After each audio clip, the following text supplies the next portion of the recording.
One, the bottom one.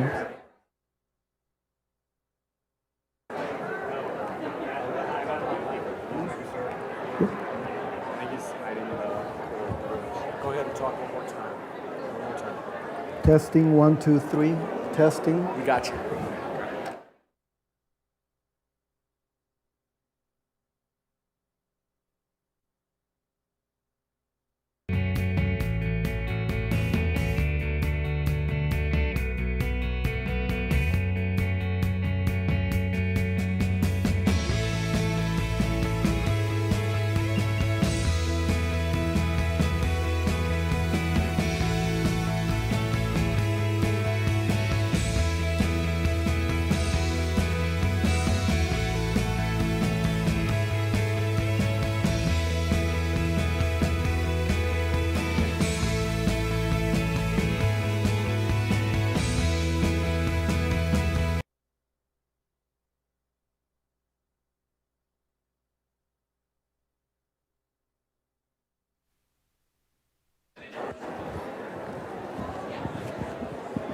Good morning. That's not going to do it. Let's try it. For those that are watching on streaming, they want to make sure there's people in the audience. Let's hear it one more time. Good morning. I love it. That's perfect. Thank you. Welcome to the start of the academic year. Welcome to fall convocation or Convocation 2025. Some of you who follow him on Instagram know him best as the man who has more ink than the Saturday edition of the Daily Sun. The rest of us, or all of us, know him as our president. Please join me in a warm welcome of President Dr. Jose Luis Cruz Rivera.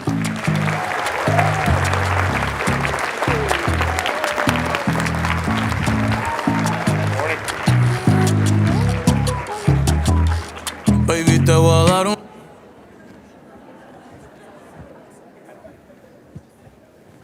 So before I begin, I need to speak plainly and from the heart. Today, we need to talk about the significant challenges facing higher ed. But more importantly, we have to figure out how to do so while celebrating our clear, powerful plan to forge our future.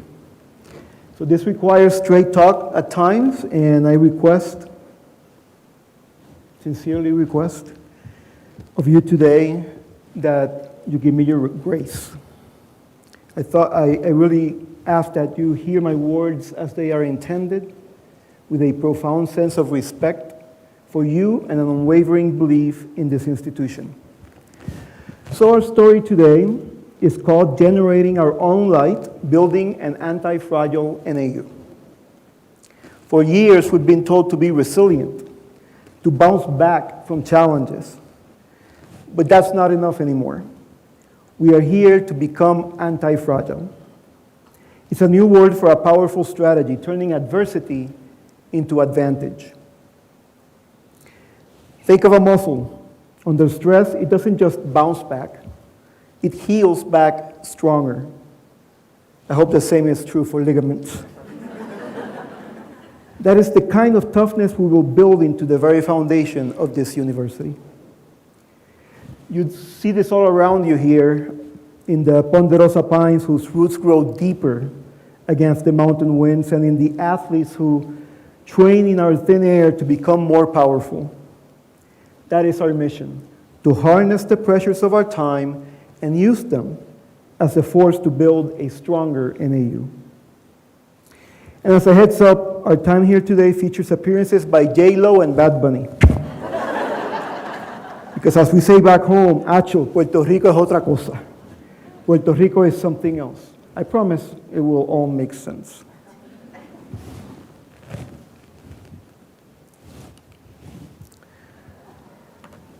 Huepa! You can do better. Huepa! That's the spirit. Good morning, Jax. I am so thrilled to be studying my 5th year with all of you. This is a real milestone for me. It's the longest I have ever served in a position and the longest time Rima and I have lived in the same place. Yes. Now, The reality of being a president is that time is always our most precious resource. When I say I'm starting my 5th year, the back of my mind reminded that that's about the typical tenure of a president these days. So just want you all to know that what that does is fill me with a profound urgency to make every moment count. It fuels my aspiration to do the best job I possibly can for this university, which has truly become my home. And speaking of home, you have a right to know what you were just yelling.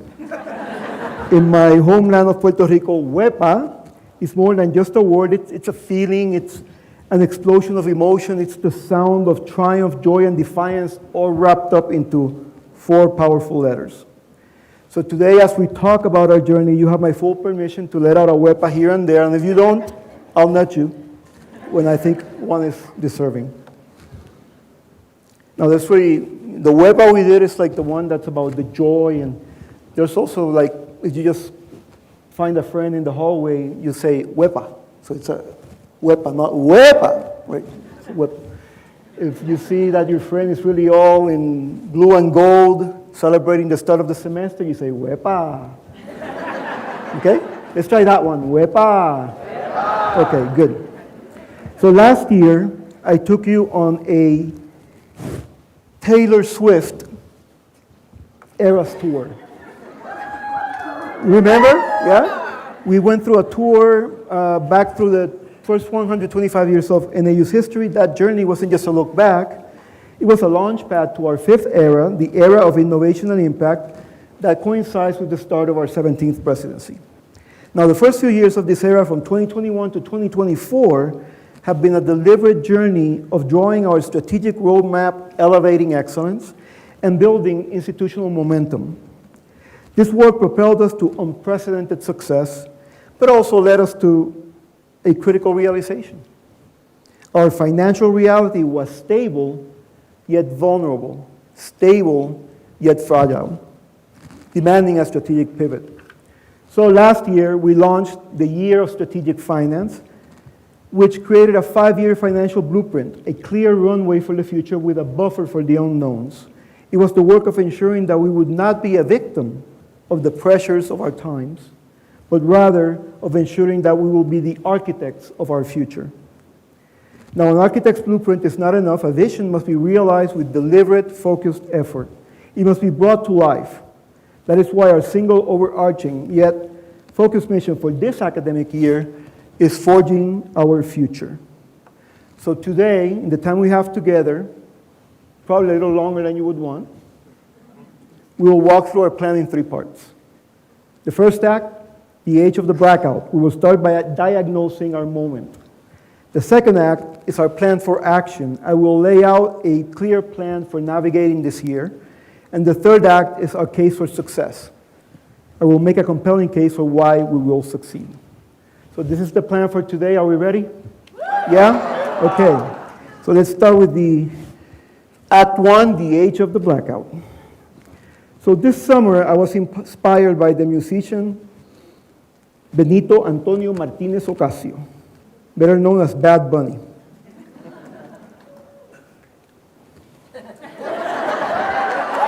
Wepa!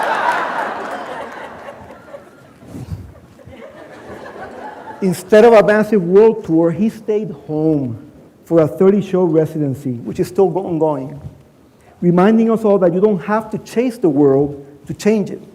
You can be deeply local and still be globally revolutionary. Benito's spirit is captured in one of his best-known anthems, with a cry that comes from the heart of our era. Maldita sea otro apagón.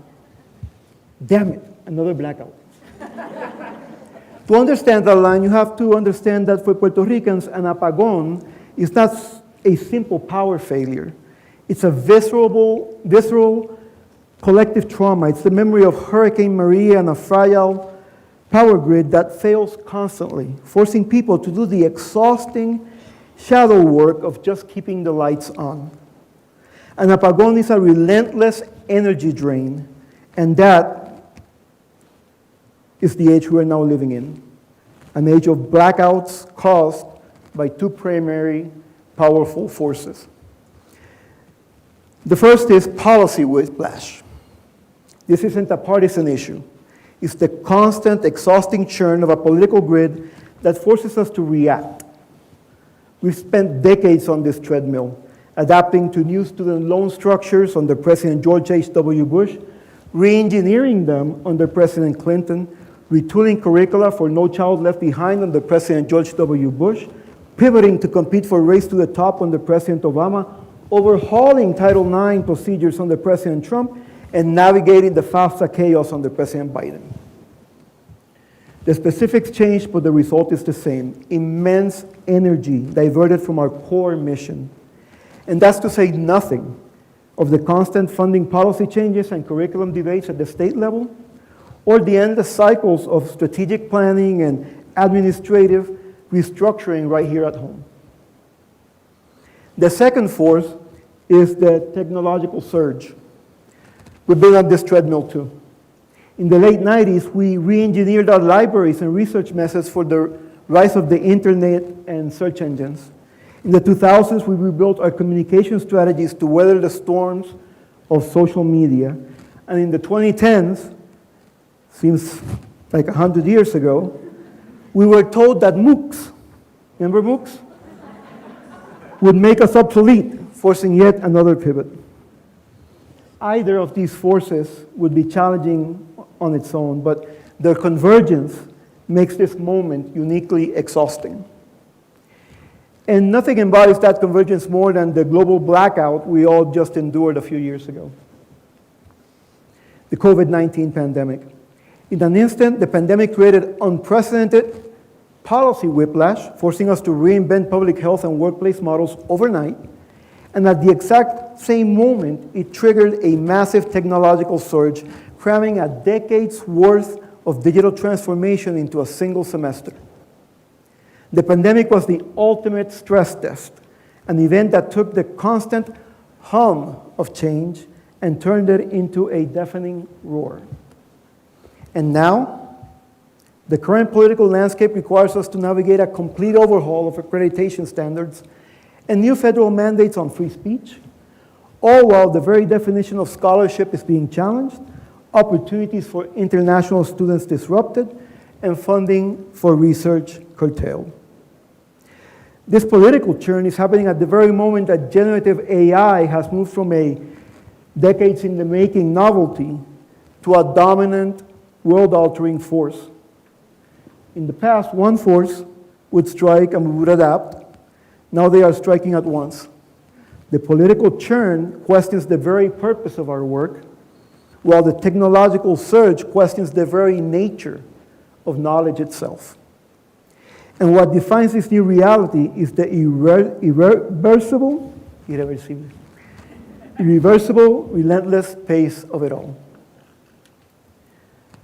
The political pendulum no longer swings back. It's being replaced by a new architecture of oversight. The technological leaps are not cyclical. They are one-way, exponential acceleration into the future.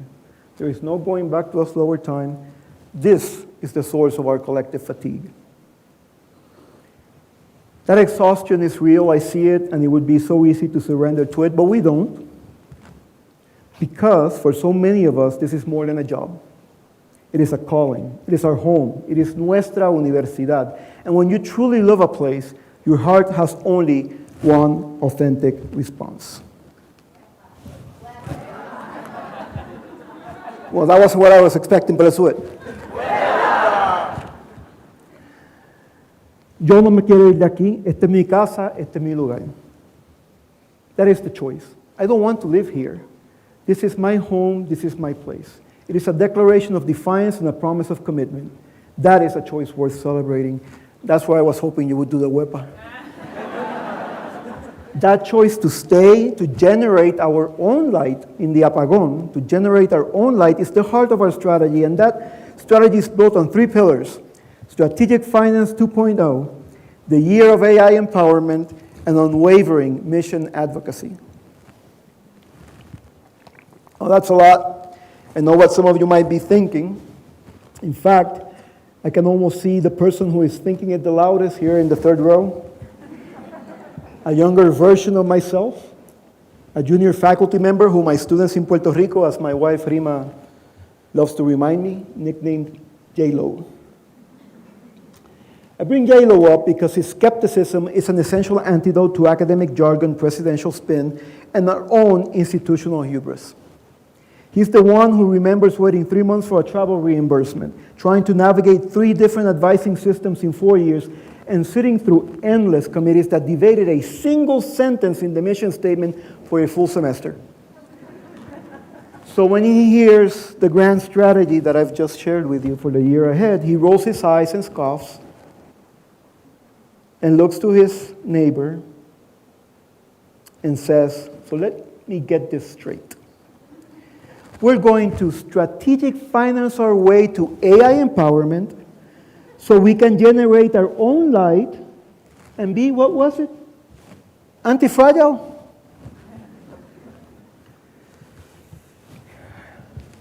Bingo.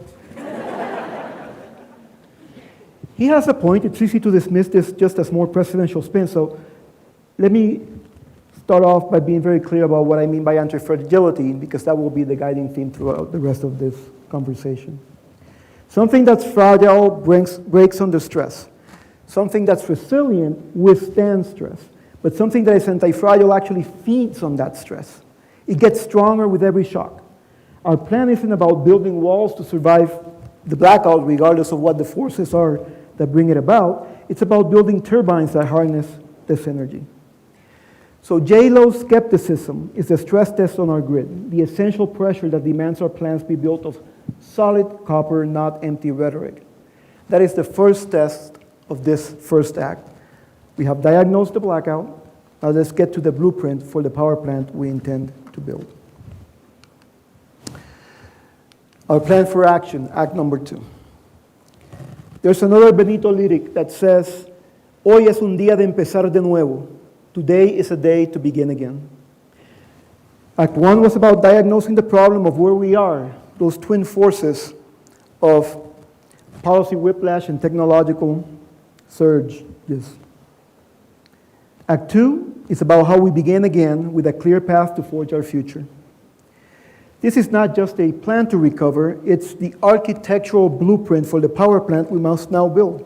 A plan designed not just to keep the lights on, but to generate our own light for decades to come. So our mission this year is forging our own future, and like any great forging, it requires 3 things.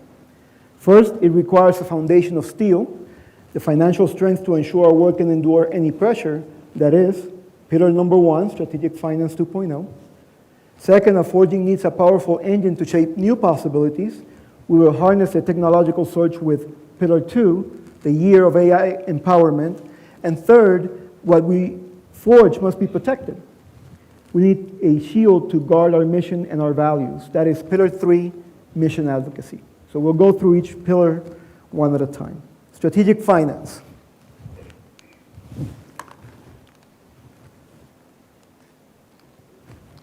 They told me I only could use 2 buttons here, and I think I've already messed up, sorry. Our foundation is a sound and sustainable financial future built on a fundamental commitment. This is what drives everything we do from a financial perspective. It's a commitment to invest in our people. Since 2022, that has taken the form of $36 million in salary increases and the launch of a new NAU workplace, because you are the bedrock of this university. But the truth is that as we start this year, we face real headwinds and must close a gap of about $8 to $10 million to maintain the healthy operating margin that acts as our institutional surge protector for surges like bat infestations that seem to be occurring. To do this, our plan focuses on a disciplined, redesign-first approach. Redesign first. I can hear J-Lo leaning over and whispering, okay. A redesign-first approach to close an $8 to $10 million gap. Drop the jargon, señor presidente. I was like that, actually. What does that really mean? Are you going to protect our salaries only to sacrifice other hard-won accomplishments like our R1 research status to balance the books? Just tell us what's really on the chopping block. That question about trade-offs gets to the very heart of the anxiety in any room where budget challenges are brought up, and it demands an honest answer. So let me be clear. Our strategic finance plan 2.0 is not about starting with a list of people or positions to cut, nor is it about letting our R1 dream die or any other big accomplishment that may be in our portfolio. It's about getting to the point where we can clearly identify the work, not the people, the work that gets in the way of your excellence to protect the very people who earn those accomplishments. Thank you. I was told that nobody would say wepa. Rima, I proved you wrong. No, she actually thought you would humor me. So how do we do this?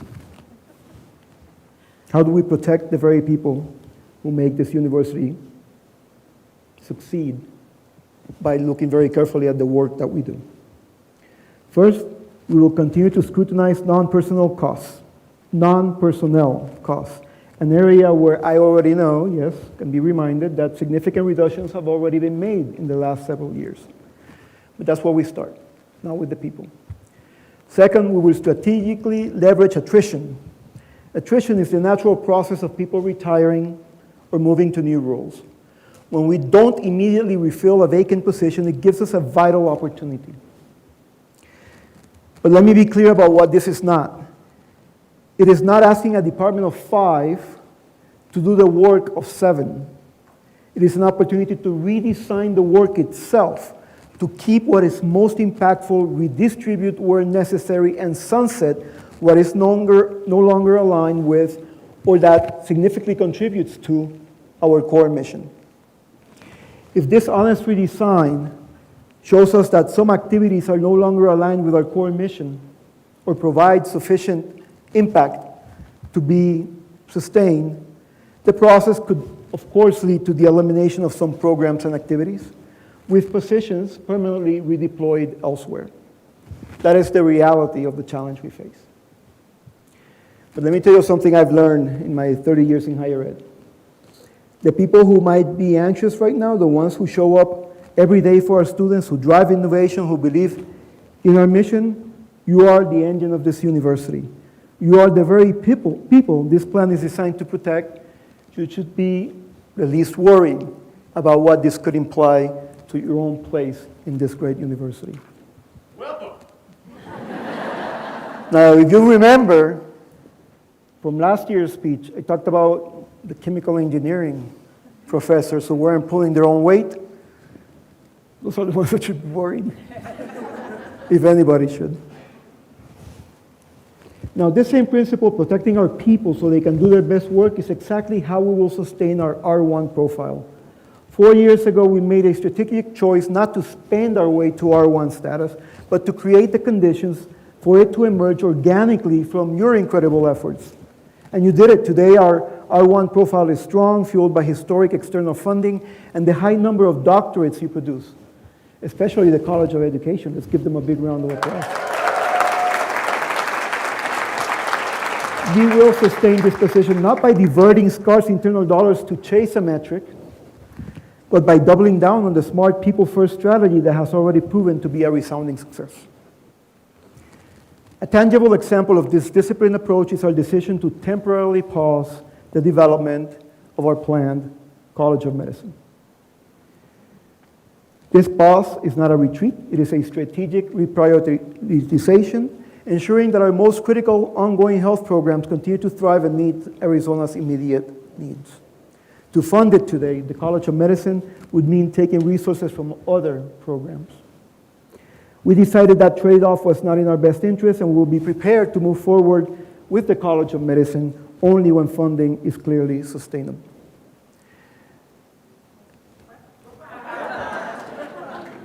That hurts. That's my favorite project. But that is the kind of disciplined, strategic choice this moment requires. It proves we are serious about managing our resources responsibly.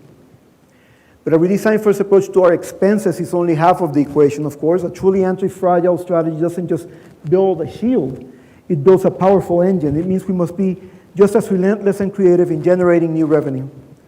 And our plan to do this is already in motion. First, we are optimizing our enrollment strategies. We will continue to champion our Arizona Access mission while also working to attract a vibrant mix of non-resident and international students to our world-class Flagstaff campus and statewide and online programs.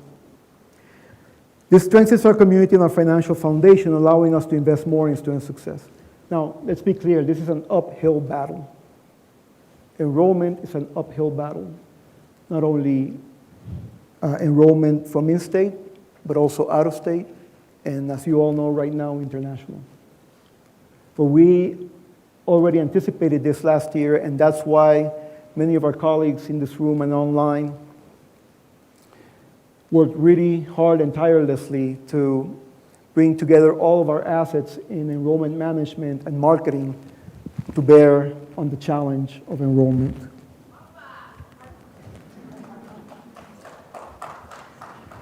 Second, we are acting like the innovators we are by launching new ventures. Following a university-wide call for ideas, we're actively developing projects to optimize our facilities, forge new external partnerships, and launch new educational programs that meet the needs of Arizona's modern economy. And finally, we are capitalizing on the incredible belief in our mission from our friends, alumni, and other stakeholders who in the last 4 years have contributed an unprecedented $190 million to NAU, more than we raised in the previous 14 years combined.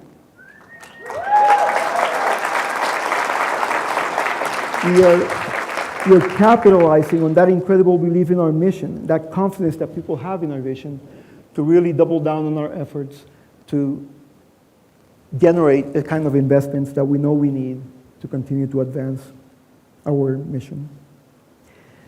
So on the expense side and on the revenue side, this is what a complete redesign first approach looks like. In practice, we are controlling costs with discipline and compassion while aggressively pursuing new revenues, creativity, and conviction. That is how we build a financial foundation of steel. With the steel foundation firmly in place, we can now ignite the engine that will shape our future. To do that, we will master the tools of tomorrow, which brings us to pillar number 2.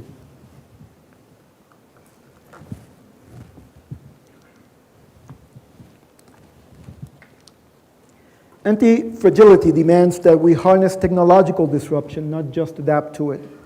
The landscape is evolving at a stunning, irreversible pace. What was just chatbots and image generators last year has now become a pervasive ecosystem of AI agents managing our calendars, AI co-pilots writing our code, and AI models discovering new medicines, as well as sending people to the hospital because of bad advice. The raw investment is staggering, but the real story is the speed at which this technology is being woven into the fabric of our society. To hesitate now is to cede the future to forces not fully aligned with our values. It is a moral failure we must not make. My own conviction on this was forged 2 years ago in my office with our students. I've seen them arrive with AI-generated answers to Boolean algebra problems from my digital logic course that were eloquently, confidently wrong. They had trusted a tool they were not yet equipped to question. That experience sent me down my own rabbit hole. I've used these tools now to draft emails, brainstorm ideas for this very speech, and generate Python code for a dashboard that helps me visualize the dozens of priorities we're managing across our university. In what has been a true highlight of my work, I've had the privilege of collaborating directly with our own faculty and staff to produce 2 patent applications that use these technologies to reimagine enrollment management and how we assess prior learning. I've seen their power up close, but I've also seen their limitations, their biases, and their capacity to create a convincing illusion of truth. It all leads to a fundamental question about the purpose of education itself. The philosopher Paulo Freire warned against a banking model of education where students are treated as empty vessels to be filled with information. He championed a liberatory education, one that gives people the critical consciousness to read their world and rewrite it. In an age where AI can bank information infinitely, Freire's call has never been more urgent. Our task is not to teach our students to compete with the machine, but to give them the power to question it, to direct it, and to ensure it serves humanity. That is why I am proud to announce the Year of AI Empowerment at Northern Arizona University. This is our commitment to becoming an AI-augmented institution driven by 3 key initiatives: a new faculty-led Institute for Advancing Applications of Artificial Intelligence to ensure pedagogy drives technology, the Northern Arizona AI Futures Alliance to build a regional ecosystem of AI readiness, and a major investment in our digital infrastructure to provide the tools and training for every member in our community to participate. Now, I think J-Lo is not convinced. I just heard them say, okay, now I'm adding AI empowerment to my buzzword, bingo. So we're the ones who have to become prompt engineers while the administration gets to look innovative? And we just have to trust you on the ethics? What does any of this have to do with helping a sophomore survive Calculus 2 or write a coherent lab report? And J-Lo, always annoying, but asking the right questions, does something important. He helps ground a lofty vision in the daily reality of our university. So let's be clear about the how, because we're not starting from scratch. The truth is, NAU is already an incubator for AI innovation. Right now, our colleagues across this university are harnessing these tools to make our operations more efficient, our student services more effective, and our teaching more powerful. They are exploring ways to infuse AI into the curriculum to better prepare our students for our rapidly changing technology-enabled workforce. So the Year of AI Empowerment is, Dr. J-Lo, not a top-down mandate. It is our commitment to find, support, and amplify the brilliant work that is already happening on our campus. It's about building a supportive structure that connects all efforts, provides the resources needed to scale, and unleashes collective impact. This is the Year of AI Empowerment, not the year of more work. We are not handing out new tools and expecting people to figure them out. We are investing in your vision. For example, what if AI could generate complex, dynamic patient simulations for our nursing students and then provide our faculty with a detailed analysis of the clinical decisions our students made at every step? What if we could build personalized learning pathways for every first-generation student, identifying knowledge gaps in real time? This isn't about replacing people. It's about providing people with a new class of instruments that do what we can do best. It's about automating the tedious work so you can focus on the beautiful human work of sparking curiosity and teaching someone how to think. But that sacred human work requires a protected space to endure. And that's why we need to champion our purpose, which brings us to pillar number 3. An anti-fragile university cannot have a fragile reputation. In an era of intense political polarization, our mission and our people must be strengthened by public challenges, not weakened by them. This means we fight on 3 fronts. First, we lead at the national level through service on the boards of organizations like the American Council on Education and the President's Alliance for Higher Education and Immigration, in close connections with the leadership of APLU and ASCU. We don't just react to policy, we work to shape it. And when litigation is called for, we join.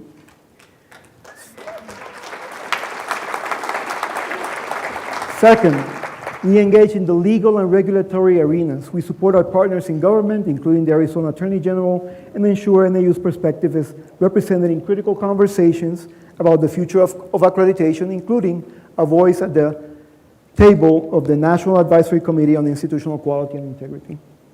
And third, we are a community of advocates. Many of us perform this same strategic work through our own service on disciplinary societies, academic review boards, and civic organizations. Now, I know this approach, working kind of behind the scenes, requires patience at a moment when our community is demanding action. And of course, J-Lo's patience has run out. He turns to his neighbor and says, polite conversations on fancy boards in DC? That doesn't sound like a strategy, it sounds like hiding. What happens when this political blackout comes directly for our cultural centers, for our HSI designation, for our undocumented students? Is that when we make the smart move of being silent? Of all the critiques we face, that one cuts the deepest. It's a question not just of strategy, but of character. So let me address it. Our commitment is to ensure every student with the talent and drive to be here can succeed and contribute to our community. That is a fundamental American promise, a fundamental promise of higher learning. Our focus is on building pathways to success and dismantling barriers that prevent talented students from achieving their full potential. As an undergrad, I designed a control system. After 5 all-nighters, I saw it on my screen. The simulation worked perfectly. The joy, after 5 all-nighters, lasted for about 10 seconds. Because I soon realized I had set the value for gravitational acceleration to 9.2 meters per second squared. The real value, of course, the one that governs our world, is 9.8. So my perfect, elegant solution was for a world that didn't exist. I had to start over. The new design, I got an A. The new design was less elegant, but it had one crucial advantage. It worked in the real world. Our commitment to ensuring every student has the support they need to succeed is fundamental. But the legal, political, and cultural climate has shifted. The value of G has changed. Therefore, our task is not to retreat, but to innovate. We will pioneer new, legally sound strategies to ensure NAU is a place where talent from every community can come to thrive.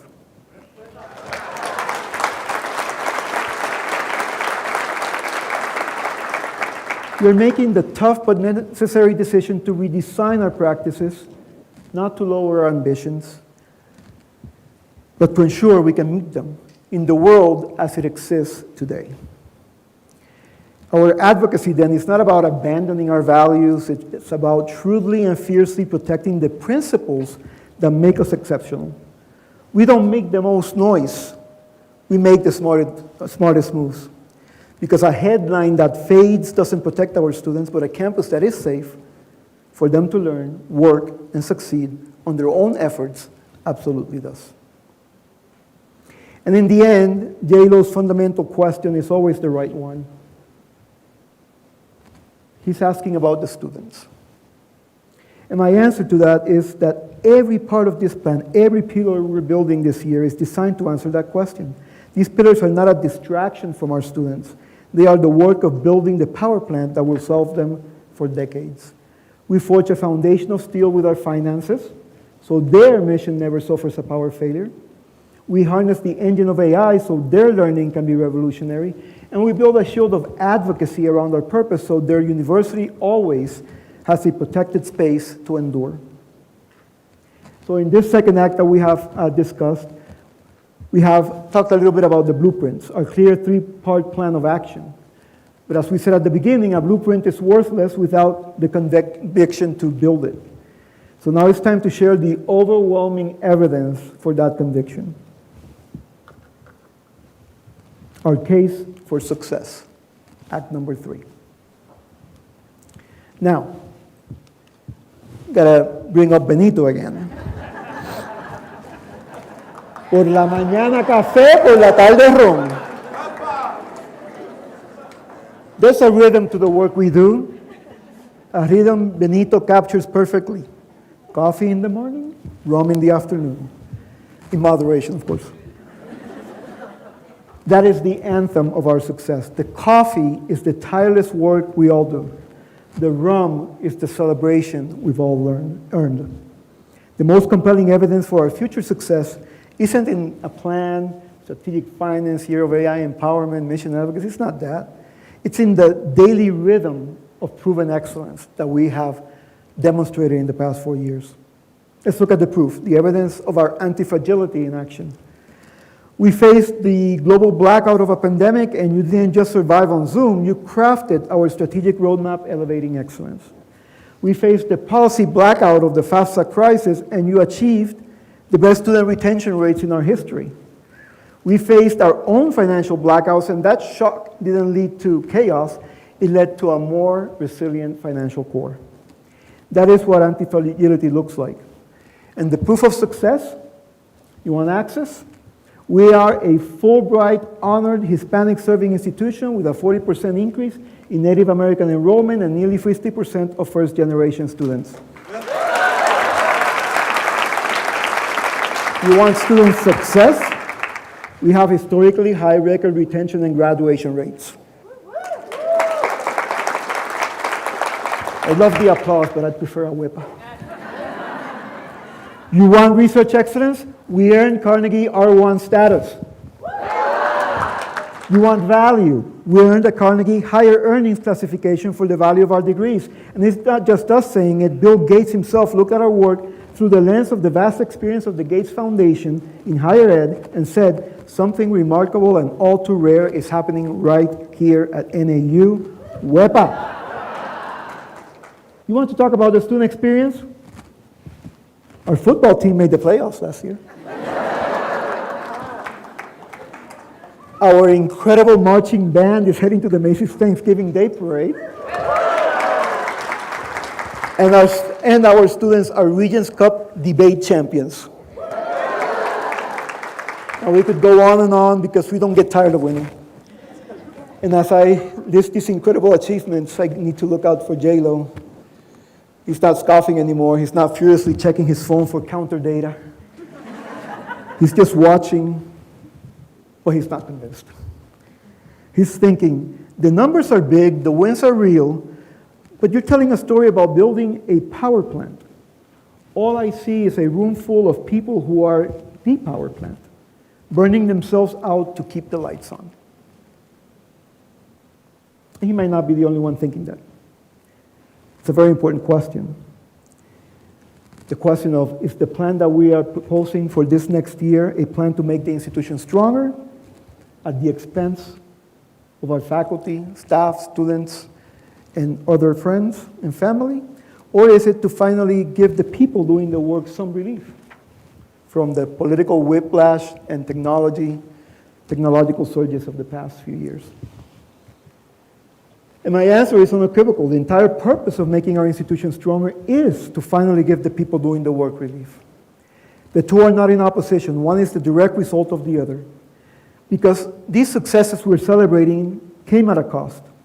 You are tired because you have been fighting these blackouts with heroic, unsustainable effort.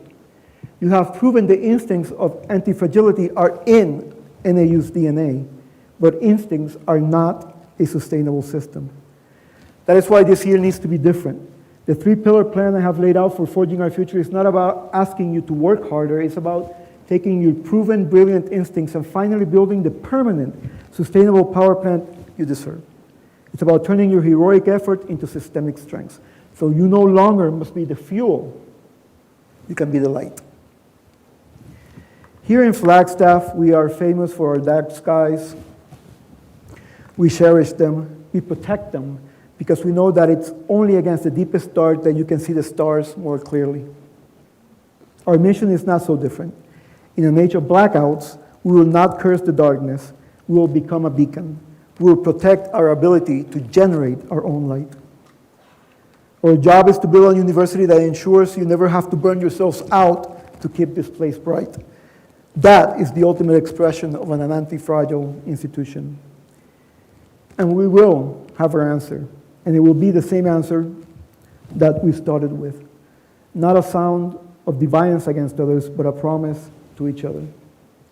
Benito gave us the words. Esta es mi casa, este es mi lugar.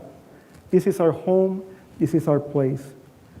What is the sound of that promise? What is the sound of our joy? What is the sound of our unshakable, defiant spirit? Let me hear it. 1, 2, 3.